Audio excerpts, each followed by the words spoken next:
جی ہاں دوستو، یہ آپ نے ہمارے گیسٹ کا جو تو تعارف میں نے کہ انہوں نے خود بھی بتایا کہ کن آرگنائزیشن سے ان کا تعلق ہے، اور لیکن ہم پروگرام کو اس طرح آگے بڑھانے سے پہلے ہم چاہیں گے کہ آپ کو ایک چھوٹی سی پریزنٹیشن دکھائیں کہ جو کہ ریسنٹلی پاکستان میں واقعات ہوئے ہیں اور جو کہ پروٹیسٹ یہاں پہ یو کے میں ارینج کیے گئے ڈفرنٹ آرگنائزیشن سے.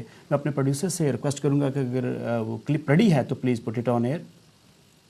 Hundreds of Christians protest outside the Prime Minister's home in Downing Street in London.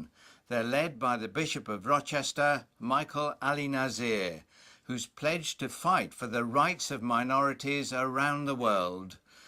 The message from the demonstrators is clear. We want urgent action to stop the killings and persecution of Christians throughout Pakistan.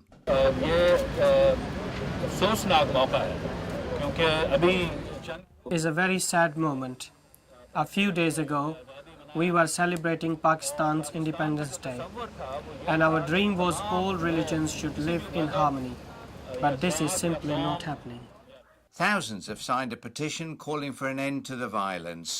A delegation was allowed inside Downing Street to present the signatures.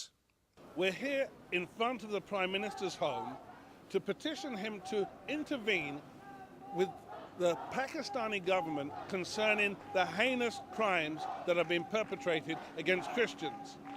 On August the 1st, we learned that several Christians were killed, many more burned, others driven from their homes by fundamentalists who just do not want them to engage in their faith.